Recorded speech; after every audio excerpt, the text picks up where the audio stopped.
ಇಂಥ ಕಲಾಪ ಯಾರಿಗೆ ಬೇಕು? ಮೆಗಾಫೈಟ್ಗೆ ಮತ್ತೊಮ್ಮೆ ತಮಗೆಲ್ಲ ಸ್ವಾಗತ. ಇಲ್ಲಿ ತನಕ ನಿಮ್ಮ ಪ್ರಶ್ನೆಗಳಾಯಿತು, ನಾಯಕರ ಉತ್ತರಗಳಾಯಿತು. ಈಗ ಸಂಪೂರ್ಣವಾಗಿ ನಿಮ್ಮ ಪ್ರಶ್ನೆಗಳನ್ನು ಕೇಳ್ತೀವಿ ನಾವು. ನಿಮ್ಮ ಪ್ರಶ್ನೆಗಳನ್ನೆಲ್ಲವನ್ನೂ ಕೇಳಿ ಅದನ್ನು ಕ್ರೋಢೀಕರಿಸಿ ಯಾವ್ಯಾವ ನಾಯಕರು ಯಾವ್ಯಾವ ಪ್ರಶ್ನೆ ಬಂದಿದೆ ಅದಕ್ಕೆ ಉತ್ತರ ಕೊಡ್ತಾರೆ. ಸ್ವಾಮಿ, ನಿಮ್ಮ ಪಕ್ಷದಲ್ಲಿ ಪ್ರತಿಯೊಬ್ಬರು ಶಿಸ್ತು ಶಿಸ್ತು ಶಿಸ್ತು ಅಂತ ಹೇಳ್ಕೊಂಡು ಪಾಠ ಹೇಳ್ತಾ ಇದ್ದೀರಿ ಜನಗಳಿಗೆ. ಎಲ್ಲಿ ನೀವು ಶಿಸ್ತು ಕಾಪಾಡ್ತಾ ಇದ್ದೀರಿ? ಯಾವ ಪಾಯಿಂಟಲ್ಲಿ ಶಿಸ್ತು ಕಾಪಾಡ್ತಾ ಇದ್ದೀರಿ ನೀವು? ಇಲ್ಲ ಹೈಕಮಾಂಡ್ನಲ್ಲಿ ಅವ್ರ ಮರ್ಯಾದೆಯಲ್ಲೂ ತೆಗಿತಾ ಇದ್ದೀರಿ, ಅದಕ್ಕೆ ಶಿಸ್ತು ಹೊರಟೋಯ್ತು.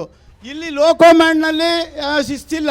ಒಬ್ಬ BJP ಪಕ್ಷದ ಒಬ್ಬ ಆಫೀಸ್ ಜವಾನನು ಕೂಡ ಹೈಕಮಾಂಡ್ನವ್ರನ್ನ ದೂಷಿಸ್ತಾನೆ, ಇವತ್ತು ದೂಷಿಸ್ತಾನೆ.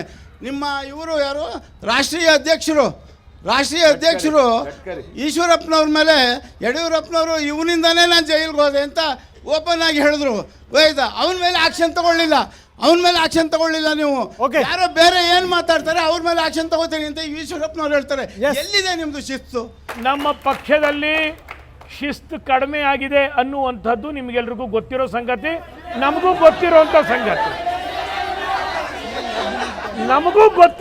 ಸಂಗತಿ, ಗೊತ್ತಿಲ್ಲ ಅಂತೇನಿಲ್ಲ. ಆದರೆ ನಾವು ಮತ್ತೆ ಶಿಸ್ತನ್ನು ತರಲಿಕ್ಕೆ ಬೇಕಾದಂಥ ಶಕ್ತಿ ಇದೆ, ಶಿಸ್ತನ್ನು ತರ್ತೇವೆ. ನಾವು ನಮ್ಮ ಸಿದ್ಧಾಂತವನ್ನು ಬಿಟ್ಟಿಲ್ಲ, ಶಿಸ್ತನ್ನು ಬಿಟ್ಟಿಲ್ಲ. Yes, fine. ಈ ರಾಜಕೀಯದಲ್ಲಿ ಎಲ್ಲ ಟೆಂಡರಿಂಗ್ ಮಾಡ್ಕೊಂಡ್ಬಿಟ್ಟಿದ್ದೀರಾ. ಜನಗಳಿಗೆಲ್ಲ ಏನು ಮಾಡ್ತಿದ್ದೀರಂದ್ರೆ ಜನಸೇವೆ ಜನಾರ್ದನ ಸೇವೆ ಅಂತ ಹೇಳ್ಬಿಟ್ಟು ಜನನ ದೇವ್ರ ಪ್ಲೇಸಲ್ಲಿ ಇಟ್ಕೊಂಡ್ಬಿಟ್ಟು ಅವರಿಗೆ ತೆಂಗಿನಕಾಯಿಯಲ್ಲಿ ತಲೆ ಹೊಡೆದ್ಬಿಟ್ಟು ಅವ್ರ ತಲೆನ ಹೊಡಿತಿದ್ದೀರಾ ಅಂತ. ಇವತ್ತ ಪ್ರಾಮಾಣಿಕತೆ ಇದೆ ಅಂತೆ ದೇಶ ನಡೀತಾ ಇದೆ. ಇಲ್ಲ ಎಲ್ಲರಿಗೂ ಒಂದೇ ವೇದಿಕೆ ಮೇಲೆ ಕೂಡ್ಸ್ಲಕ್ ಹೋಗ್ಬಾರ್ದು. ಯಾವ ಪೊಲಿಟಿಷಿಯನ್ ಜನ ಒಪ್ಪಕ್ಕೆ ಸಿದ್ಧ ಇಲ್ಲ. ನೋಡಿ ನಿಮ್ಗೆ ಹೇಳ್ತೀನಿ ಕೇಳಿ, ಆಗಲ್ಲ. ಇದೇ ಪಾರ್ಟಿಗೂ ಎಲ್ಲಾ ಪಾರ್ಟಿಗಳು ಒಬ್ಬರು ಒಂದೊಂದು ಸಲ ಅಧಿಕಾರ ಬಂದಿರ್ಬೇಕು, ಇನ್ನೊಂದ್ಸಲ ಅಧಿಕಾರ ಬಂದು ವಿಶ್ಲೇಷಣೆ ಮಾಡಿ ನೀವು ಕುತ್ಕೊಂಡು ಯಾವ ಲೀಡರ್ ನೋಡಿ. ಬಾಬಾ ಸಾಹೇಬ್ ನೋಡಿ, ಒಂದ್ ನಿಮಿಷ. ಬಾಬಾ ಸಾಹೇಬ್ ಅಂಬೇಡ್ಕರ್ ಅವರು ಸಂವಿಧಾನ ಹಕ್ಕು ಕೊಟ್ಟಿದಾರ, ಓಟಿನ ಹಕ್ಕು. ಅದು 5 ವರ್ಷ. ಅರೆ ಕೇಳಿ ಸರ್, ಪ್ಲೀಸ್ 5 ವರ್ಷಕ್ಕೆ ಒಂದ್ಸಲ ಯಾರು ಒಳ್ಳೆಯವ್ರು ಇದಾರೆ ಯಾರು ಕೆಟ್ಟವ್ರು ಇದಾರೆ ಅಂತೇಳಿ ನೀವು ತೀರ್ಮಾನ ತಗೋಬೇಕು. ನೀವೇನ್ರಿ ಮಾಡ್ತೀರಿ? ಆಗಲ್ಲ. ನಿಜವಾಗಲೂ ಇದನ್ನೆಲ್ಲದು ನೋಡಿದ್ನಾಗ ನಾನು ಒಬ್ಬ ಯುವಕನಾಗಿ ಮೊನ್ನೆ ಪ್ಲೀಸ್ ನಾನು ಹೇಳ್ತೀನಿ ಬಾ, ನನ್ನ ಕೈಲಿ ಆದಷ್ಟು ಪ್ರಯತ್ನ ಮಾಡ್ತೀನಿ ಅಷ್ಟ. ನಾನೇನು ಮಾಡೋಕ್ಕಾಗಲ್ಲ. ರಮೇಶ್ ಅವ್ರು ಹೇಳಿದ್ದು ಅಲ್ಲ, ಅವ್ರು ಸದನ ಬಿಟ್ಟು ಹೋಗೋದಕ್ಕೂ ನಿಮ್ಗೇನೋ ವ್ಯತ್ಯಾಸ ಇದೆಯಾ? ದಯಮಾಡಿ ಇದನ್ನು ನಾನು ಭಾಳ ಓಪನ್ ಆಗಿ ಹೇಳ್ತೀನಿ. ನಾವೊಬ್ಬ ರಾಜಕಾರಣಿ ಇದ್ರೂ ನಾನು ಮೊನ್ನೆ ರಾಜಕಾರಣಕ್ಕೆ, ನಾವು ಮೊದಲು ವ್ಯಾಪಾರಸ್ಥದಿಂದ ರಾಜಕಾರಣಕ್ಕೆ ಬಂದಂಥವನು. ಆದರೆ ಇದೇ ರೀತಿ ಸರ್ಕಾರ ನಡ್ಕೊಂತ ಹೋದರೆ ಒಂದಿಲ್ಲ ಒಂದು ದಿವಸ ಪ್ರತಿಯೊಬ್ಬ ಜನರು, ನೀವೊಬ್ಬರೇ ಅಲ್ಲ, ಪ್ರತಿಯೊಬ್ಬರು ಜನರು ಆ ರೀತಿ ಮಾತಾಡೋಂಥ ಪರಿಸ್ಥಿತಿ ನಿರ್ಮಾಣ ಆಗುತ್ತೆ. ಇದು ಸತ್ಯ. ಅದ್ರ ಜೊತೆಗೆ ನಾನು ಒಬ್ಬ ಸಾಮಾನ್ಯ ಮನುಷ್ಯನಾಗಿ ಅಲ್ಲಿ ಕುಂತು ನಾನು ಒಂದು ಮಾತಾಡ್ತೀನಿ. ನೀವಿಲ್ಲೇ ನಾನು ಅಲ್ಲೇ. ಚುನಾವಣೆ ನಡೆಯೋ ಹೊತ್ನ್ಯಾಗ ಅವತ್ತ ನಮ್ಮನ್ನು ರಾಜಕಾರಣಿಗಳನ್ನು ಎಲ್ಲೋ ಒಂದು ಕಡೆ ಅಳ್ಳಕ್ಕಾಕಕ್ಕೂ ಕಾರಣನೂ ಕೆಲವೊಂದಿಷ್ಟು ಜನರಿದ್ದಾರೆ ಅನ್ನೋದನ್ನ ಇದನ್ನು ಒಪ್ಕೊಳ್ಳಬೇಕು ತಾವು ದಯಮಾಡಿ. ಯಾಕೆ ಈ ಮಾತು ಕೇಳ್ತೀನಿ ಅಂತಂತಂದರೆ, ಚುನಾವಣೆ ಖರ್ಚು ಮಾಡ್ಬೇಕಂತಂದ್ರೆ 5 ಕೋಟಿ 6 ಕೋಟಿ ಆಗ್ತಾ ಇದೆ. ನಾನು ಅಷ್ಟು ಖರ್ಚು ಮಾಡಿಲ್ಲ, ಅದು ಮತ್ತೆ ಬೇರೆ. ಆದ್ರೆ ಅದಕ್ಕಿಂತ ಜಾಸ್ತಿ ಮಾಡಿದ್ರೆ ಅದಕ್ಕಿಂತ ಕಮ್ಮಿ ಮಾಡೀನಿ ಸರ್. ಅದಕ್ಕಿಂತ ಕಮ್ಮಿ ಮಾಡೀನಿ. ಆದ್ರೆ ಇದು ನನಗೂ ಅನ್ವಯಿಸ್ತದೆ, ನಿಮಗೂ ಅನ್ವಯಿಸ್ತದೆ. ಇವತ್ತ ಭ್ರಷ್ಟಾಚಾರಕ್ಕೆ ಎಲ್ಲರೂ ಕಾರಣಕರ್ತರಾಗ್ತಾ ಇದ್ದಾರೆ. ಬರೀ ರಾಜಕಾರಣಿಗಳನ್ನೊಬ್ಬರನ್ನೇ ಕೈ ಮಾಡಿ ತೋರಿಸ್ಬೇಡ್ರಿ ದಯಮಾಡಿ. ಒಬ್ಬ ಸಾಮಾನ್ಯ ಮನುಷ್ಯ, ನೀವು ತಹಸೀಲ್ದಾರ್ ಆಫೀಸಿಗೆ ಹೋಗಿ 4 ದಿವಸ ಕೆಲಸ ಲೇಟ್ ಆಗುತ್ತೆ ಅಂತಂದ್ರೆ ನಿಮಗೆ ತಡ್ಕೊಳಕ್ಕಾಗಂಗಿಲ್ಲ. ಒಬ್ಬ MLA ಕಡೆಯಿಂದ ಫೋನ್ ಹಚ್ಚಿಸ್ರಿ, ಇಲ್ಲ ಅಂತಂದ್ರೆ ಕೊನೆಗೆ ಏನು ಮಾಡ್ತೀರಿ ಅಂದ್ರೆ ಆಶೆಯನ್ನು ತೋರಿಸಿ ನೀವು ಕೆಲಸ ಮಾಡ್ಕೊಂಬರ್ತೀರಿ. ಅದೇ ನೀವು ಇದನ್ನು ಯಾವುದೇ ಕಾರಣಕ್ಕೂ ಕೆಲಸ ಮಾಡಲೇಬೇಕು, ಇದನ್ನು ಯಾಕೆ ಮಾಡಿಕೊಡೋಗಲ್ಲ ಅಂತಂದು ಪ್ರತಿಯೊಬ್ಬ ಜನರು ಅಧಿಕಾರಿಗಳನ್ನ ಕೇಳಿದ್ರೆ ಎಲ್ಲ ಒಂದು ಕಡೆ ಅದು ಕಮ್ಮಿ ಆಗಂತ ಹೋಗುತ್ತಾ ಅಂತಂದು ನನ್ನ ವೈಯಕ್ತಿಕ ಅಭಿಪ್ರಾಯ. Okay sir.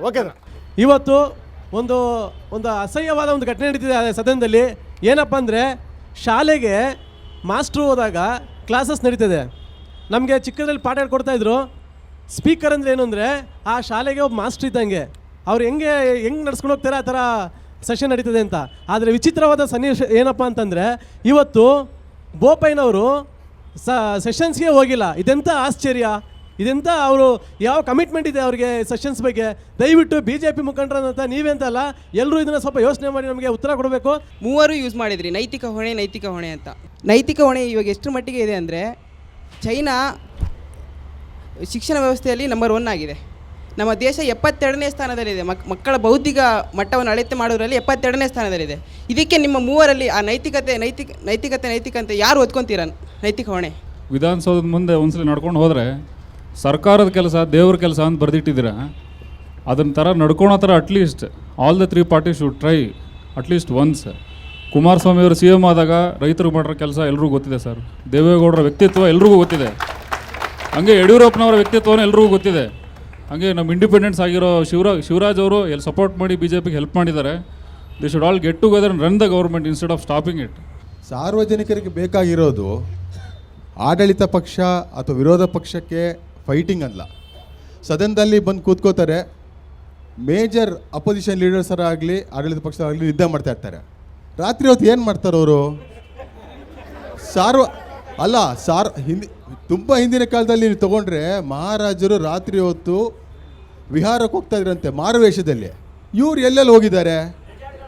ಎಲ್ಲರೂ ಹೋಗಿದ್ದಾರಾ?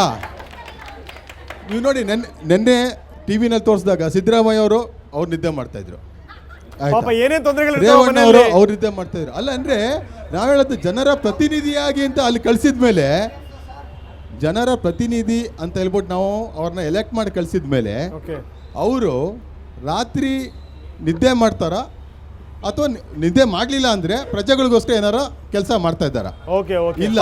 ಯಾರ್ಯಾರಿಗೆ ಯಾವ್ಯಾವ ಪ್ರಶ್ನೆಗಳು ಬಂದಿದೆ ಅದಕ್ಕೆ ಸಂಬಂಧಪಟ್ಟ ಉತ್ತರ ಕೊಡ್ತಾರೆ ನೋಡೋಣ. ಅದಕ್ಕಿಂತ ಮೊದಲು ಮತ್ತೊಮ್ಮೆ ಒಂದು ವಿರಾಮ.